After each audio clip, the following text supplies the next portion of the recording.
If you're looking for phrases and words to help you heal your life and transform your experience, then you are going to love this episode of Big Ideas. I'm going to be talking about Gregg Braden's wisdom codes, ancient words to rewire our brains and heal our hearts. How awesome is that?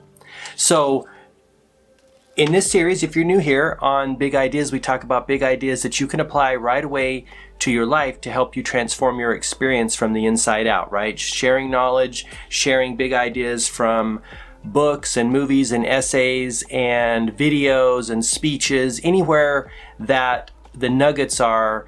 I like to just share these best practices for living, and that's what this Big Ideas series is all about. So if you're into that, consider subscribing for more episodes. I've got a bunch of big ideas coming from a bunch of awesome resources, books, essays, movies, etc. to share with you in the future. So consider subscribing if you're into that. All right, Gregg Braden. Let's talk about first, I like to talk about a little bit about who the person is.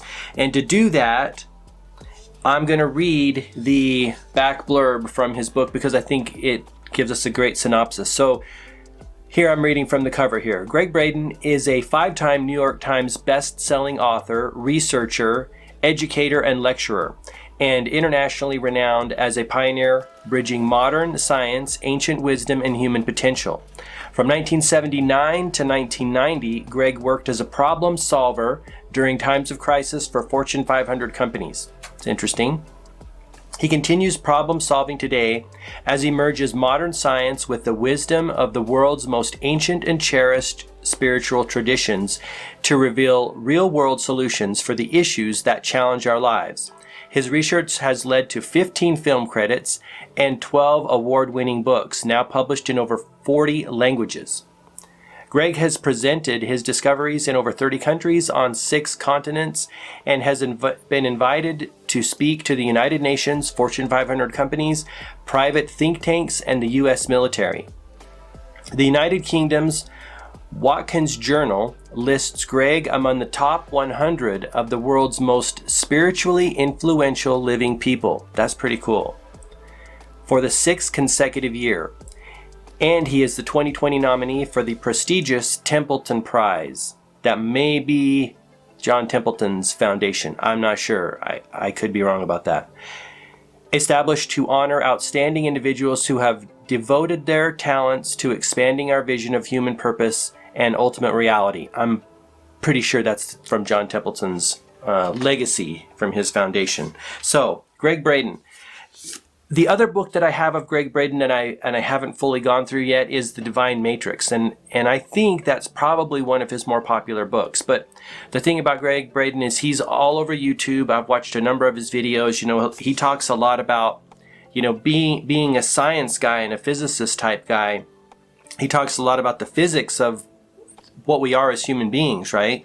And this idea that we're creating this, you know, energetic field from the heart, right? He talks about the fact that the brain is not the power center of the body, and that the heart is the center of the body, power center of the body, and the electromagnetic, so to speak, field from the heart is much bigger than it is from the brain, right? And so when we live from the heart, then we're going to have a much better opportunity and much better experiences in our lives. And so his stuff's all over. You can check him out. You've probably heard of him before. I think he's been in some major movies. I don't know if he was in The Secret. I know he's been in some other major movies as a, you know, knowledge worker, sharing his knowledge about, you know, bridging this gap to manifest and create better experience. So, by the way, let's just notice the awesome book cover here. I mean, isn't that super cool?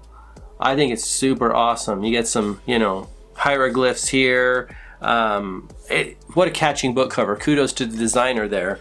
But okay, so let's get into this. So the way I want to do this first is I'm going to tell you overarching what this book was about, and then I'm going to share 1, 2, 3, 4, 5 big ideas, my favorite big ideas, because let's tell you what this book is about first. So what this is, he went through different spiritual traditions, religions, ideologies, philosophies. He pulls from the Bible, he pulls from Buddhism, he pulls from Native American history and theology and folklore. He pulls from all these different traditions, of course, Hindu, Bhagavad Gita, which is one of the ones I'm going to share with you. And he pulls these wisdom codes, which are collections of words, sentences, right, that have the power to help you transform in that moment, right? Words are magic, right? You've probably heard of this before, right? We are spelling our lives into existence if we speak it into existence, right? And God did this when he created the universe and the heavens, right? We speak it into existence, right? And so words are very powerful, and they have been very powerful. You already know this, right? If you say something enough and you expect that to happen and you believe that to happen, there's a high probability it's going to freaking happen. So be very careful with the words that you say. One of the things that I've been very conscious of as I go down this journey of manifesting and creating the experiences that I want and learning about the incredible, awesome power of words, you never want to say something that you don't ever want to come true, which is somewhat challenging for me because I like to joke around a lot and I like to be sarcastic. And so I sometimes play with fire by saying things that I don't really want to come true, or saying self-depreciating things, to be a funny guy, right? That may not be the best course of action. And be very conscious. That's one thing that I've noticed in my experience as I learn more about the power of the spoken word, the power of the written word, the power of your speaking things out into the universe, right? Those are vibrations of sound energy going out there, and they're the idea that you're speaking words that are healing to your consciousness. And so I'm going to share with you my favorite wisdom codes and then one of the power codes, because he has power codes in the back of this book. I mean, I think this is super awesome stuff. This is a simple book. It's kind of like a reference book. What he does is, in the beginning, he outlines all of the different wisdom codes, and I don't know if that's going to zoom in or not there, but he outlines all the different wisdom codes and gives you, there's wisdom codes for protection, fear, loss, strength, love, and then there's 2 power codes, and one of them is my favorite, and I'm going to share that with you, and I'm going to tell you why it's my favorite. So let's jump into this. All right. The first favorite wisdom code out of these, I have about 4, and there's like 16 or 17 wisdom codes. So there's a variety, depending on whatever flavor you resonate with. And by flavor, I mean religion or spiritual tradition or whatever that works for you. So my first one is from the Bhagavad Gita, and that is here. Let me find it here. Okay, page 59. Here we go. I'm going to read it to you, and then I'm going to tell you why I like it and why I think it's beneficial to humans on their journey. Okay, so wisdom code number 7 is from the Bhagavad Gita, and it is this: the soul is never created, nor does it ever die. The soul is without birth, eternal, immortal, and ageless. It is not destroyed when the body is destroyed. So that's wisdom code number 7. And the use for this code is that it addresses the universal human fear of annihilation and the primal fear of non-existence. And so I get great comfort from reading the Bhagavad Gita, not only just from Arjuna's journey and his dilemma, his real dilemma of whether to do his work in the world. His work is being a warrior. What's your work in the world, right? I draw a lot of motivation and inspiration from that book because, as Krishna says, his counselor in that book, in that scene, the counselor / chariot driver, look, dude, you have to do your freaking work. None of this in the grand scheme of things matters other than you doing your work in the world. You're a warrior. You came here to be a warrior. Do your thing, right? Of course, I don't know how many warriors that in that frame of thinking there are nowadays. Granted, there are still warriors, but Krishna was like the ultimate warrior, right? He what was it? He could shoot like 1,000 arrows at a time. I could have that wrong, or 300 arrows at a time. Like this is how he was, right? He was built for that, okay?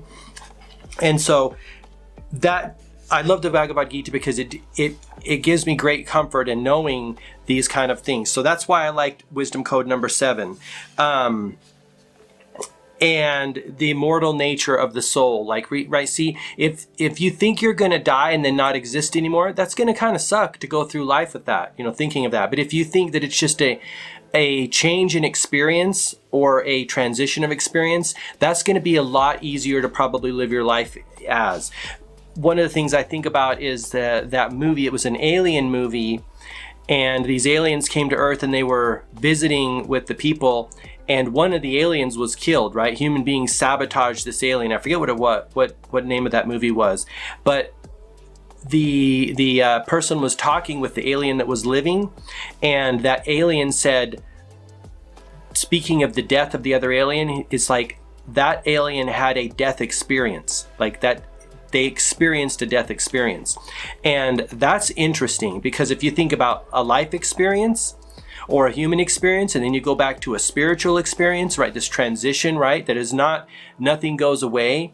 And that would make sense, because what is the universe other than a transformation of energy, right? You burn something, it goes into like ether or unseen energy, right? Or rain, right? Rain is in water form down here. It goes into vapor form. It goes back into water form. Things just transfer over and over again. So if you think about it, that makes a lot of sense to think that we're in a spiritual form, then we're in a physical form, then we're in a spiritual form and a physical form. And it's just this recycling of energy, because energy can't be created or destroyed. It's all here, right? So that's why I like this wisdom code. Okay, I think that's what I wanted to share with you about that one. Let's jump on to my second favorite wisdom code, which is a Vedic mantra. And I get a lot of comfort and insight from Vedic tradition. So let's see. Wisdom code number 13, 117. I should have marked these tabs. All right, wisdom code number 17, or excuse me, number 13. So this is a mantra, right? A mantra is something that helps us tune up our energies, right? The most prevalent mantra and most popular mantra is Om, and it's in this mantra. So wisdom code number 13 is Om Namah Shivaya.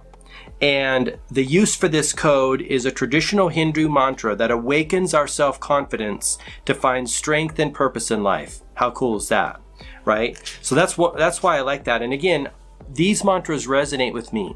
I get a lot of value from biblical quotes and phrases and ideas and insights, don't get me wrong. It's just that in this book, in this collection, there is one Bible from the Gospel of Thomas. There is one Bible, and it's coming up next, wisdom code that I want to share with you that I think is super awesome.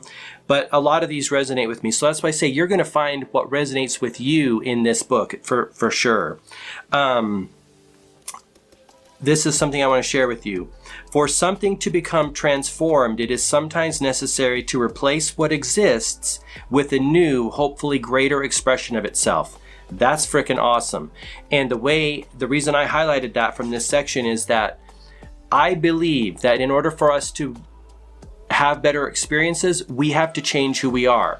And in order to change who we are, we have to let what we have been go. You can't be what you have been and be who you want to be and that coexist. It just does not exist. Now you can still have the essence of who you are, right? You don't have to change your core values and beliefs and like presence in the world, essence in the world, but you do have to change your personality, your qualities, characteristics, and attributes on more of a surface level, right? Depending on how deep you want to go, like if you go super deep, you're a spiritual being enjoying the human experience. This is the great idea that many people have talked about. But then you go up a layer and it's like, okay, now you start to have the building blocks of who and what you are. That's why I like this, because when you design yourself in a way that puts you in alignment with the experiences you want to have, reverse engineering your self-concept and your identity, right? Then you got everything you need to move forward, right? But until that happens and you let go of who you have been and put your conscious attention on who you want to be, writing down on a sheet of paper and looking at it every day, the qualities, characteristics, and attributes, even the specific who you want to be, right? Do you want to be a doctor? You want to be a lawyer? You want to be whatever? You get to choose, right? who and what, and then you reinforce that on a continual basis. And I have, I talk about this in my course, The 7 Pillars of Personal Development, in the bonus module. And I talked about it in everything. It's just be it. It's the magic of being. It's a lot of the stuff that I talk about because I've found in my experience that it's the most important aspect to changing our experience, and that's changing your self-concept. All right. So that is the Vedic mantra. That's my second favorite wisdom code. All right. Let's jump into wisdom code favorite number 3, which is the Gospel of Thomas. And that one is super awesome as well. And I'll tell you why. So 139. All right, so Gospel of Thomas, Wisdom Code 15. If you bring forth what is within you, what you bring forth will save you. If you do not bring forth what is within you, what you do not bring forth will destroy you. And the use of this wisdom code is a reminder that we harbor a force within us whose expression has the power to heal us, yet whose repression has the power to destroy us. Again, super freaking awesome. So some of the things I want to share with you about this wisdom code.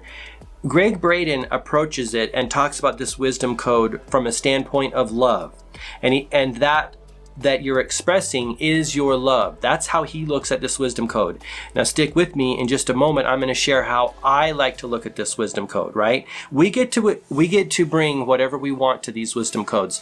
I respect Gregg.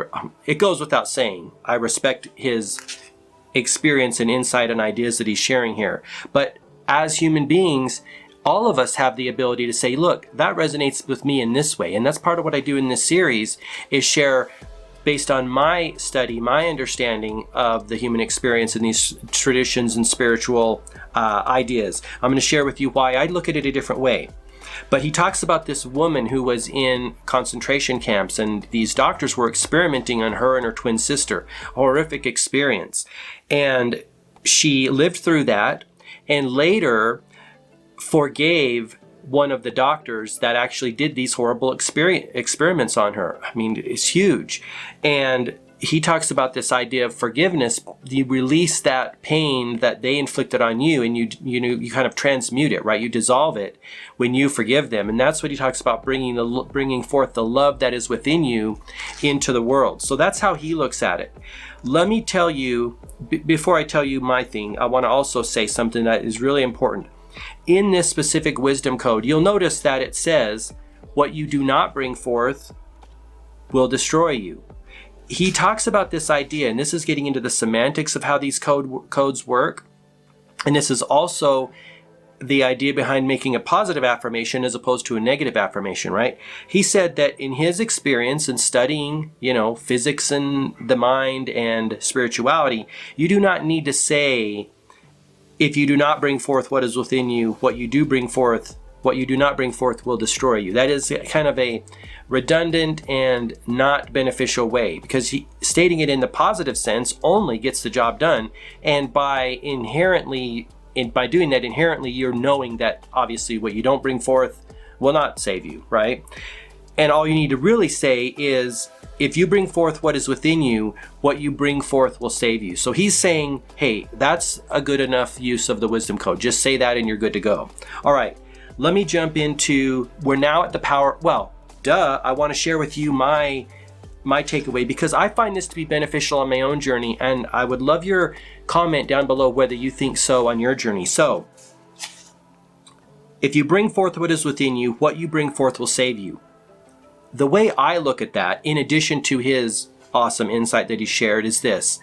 All of us come into the world with a little suitcase packed with gold and diamonds of our gifts to share with the world. And what our job is here is to discover what's in that case, right? How we can be beneficial to the world, how we can make the world a better place, express joy into the world, be in the spirit of service, be in the spirit of joy, help other people get what they want. We all level up our experience. We find that we're on our purpose. We're experiencing immense joy. We're helping people experience joy because they're getting what they want. And everything levels up at the same time. But it happens only when we tune into what makes us different and special and unique. And I don't mean special in a derogatory way, and I do not mean it in the like a better than type of thing. I mean different and unique. All animals in the world are uniquely suited to survive and thrive, right? If they're playing their own game. If they're trying to play another animal's game, they're going to freaking lose big time, right? But if they're playing their game and using their skill set and their, I guess, spiritual power, whatever that is, that of course then translates into physical, they're going to win. Jay-Z talked about it. Jay-Z said he believes that everyone is a genius at something. You just got to figure out what that is and then frickin' do it all the time. This is the same idea behind Russell Cromwell's Acres of Diamonds. You got acres of diamonds inside of you. How you mine them and what you do with them is everything, right? So the question that we have to ask ourselves is, what do I do really well? What am I naturally gifted and talented at? How can I monetize that, right? How can I make an impact in the world? Like, Steve Jobs was a gifted and talented visionary and pusher, right? He got shit done. That was his strength, right? He just literally made the dent in the universe, right? He literally made it happen. And so he built that organization because that's the kind of guy that he was. He was well suited for that. So the question you got to ask yourself is, what are you well suited for? And then how can you put that into a vehicle that will bring you incredible joy and incredible wealth, right? Because you're going to be using those talents and qualities in service of the world, helping people get what they want. It has to be that connection, right? It can't just be you, because one, that's going to get really boring if no one is wanting what you're creating or wanting to experience the thing that you're creating. That's going to get really boring. It has to be that double-sided. Ikigai is another great model to look at, those 4 concentric circles, and that's your life purpose. So that's how I look at it, right? If you bring forth what is inside of you, your treasure that you came here to share with the world, like, God or Source doesn't just send some being into the world unprepared to thrive in that world. You got stuff to thrive within you. And a lot of times people don't know that, right? They don't know that.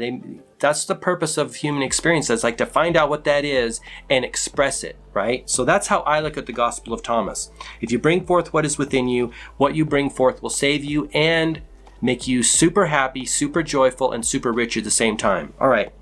Last but not least, let's get into the power codes. So I'm going to share both power codes with you. And then I'm going to tell you my favorite one, and you probably can understand and see what it is. So power code number 1 is I will. And power code number 2 is I am. So I will obviously is stating your intention to the world. Page 159, excuse me. So power code I will obviously stating your intention to the world. But I like power code number 2, I am. And the reason that I like it is because, again, back to what I've found on my journey of studying this stuff for a long time and diving into it, is that I am is super powerful. Because again, you can't do something that is inconsistent with the way you see yourself, right? In order to take an effective action, you've got to see yourself in a certain way. And in my book, Just Be It, The Secret to Having What You Want in Life, I kind of poke a little fun at Nike. But again, I get a lot of value out of the phrase, just do it. And it helps me get into action oftentimes. But if you only just do it and never address your I am or your self-concept, I don't believe you'll ever get to where you want to be. I don't believe it ever can happen, because the formula is be, do, have, right? It's not do, be, have. The reason that I am is so powerful is that when you change the way you see yourself and your self-concept and build into and develop that over time, then you take the action, then you're going to get the result that you want. If you just start taking action and you're approaching it at the same level of consciousness, same idea about yourself, same self-concept, guess what? It doesn't take a rocket scientist or a physicist to realize you're going to get the same result. You may get more of those results if you're taking a lot of action, but if you never address and change your self-concept, you're never going to get a better result, right? Because you're never leveling up. It starts from within. Like I said, this has been the one lever, one button that I've found you can push, and it makes your actions more effective, and it makes you get the results that you want. So the power code I am, this ancient code claims the truth of the moment. And we know that now is our point of power. And so what you are being, who and what you are being right now, is your paving the road for all future experiences. And so that's why I like the I am principle, because I do believe that it paves the road for the right action, and then of course the right result that we want. It's super good. Let me just share this with you. This is a quote from the book. To optimize our success when it comes to altering the relationships, health, abundance, and success that the field is reflecting to us, right? He talks a lot about the field in all of his work. We must be clear on our desired outcome while at the same time remaining free of our attachment to the outcome. That's another huge idea, right? Detachment from the outcome, because it can tweak with us, right? If we get too attached. So that's power code number 2, the I am principle, which I equate to self-concept and the idea or collection of ideas that you want to be in this world. And then they form the foundation for the actions you need to take and then the results that you get. I hope you enjoyed it. I thought it's a super awesome book. Again, it's kind of a reference slash kind of a, it's a book of, I'm experiencing this. I want to go get this specific wisdom code to heal that, or to help to heal that in my consciousness, right? And I think it's very beneficial. So I hope you enjoyed this video. If you did, please give me a thumbs up. I would really appreciate it. Comment down below what your favorite wisdom code was. If you've read this book, let me know what your wisdom code was. Maybe it was something different than mine. Like I say, there are a number of wisdom codes in here. Those are just my favorites. Before we wrap up, I want to invite you to check out my courses, gmarkphillips.com/courses, all designed to be simple, fun, and effective to help you put into practice the best of the best ideas and insights that I've discovered on my journey. It's coming up on like 20 plus years now. And simplifying that information to help you integrate that and get to where you go faster, right? I always give you how-to tools, what to do and how to do. I'm not just going to throw information at you. My job is to simplify it, package it in ways that you can use it on a consistent daily basis and level up your experience fast, super fast, much faster than I certainly have. I also want to invite you to subscribe to my email list at gmarkphillips.com. And you will have access to a collection of tools that I call tools for conscious creators. They are thought tools. Like Louise Hay said, right? She doesn't fix situations in her life. She fixes her thinking, and those situations fix themselves. So again, thanks so much for watching. Until next time, I wish you all the best, health, wealth, and success. Bye-bye.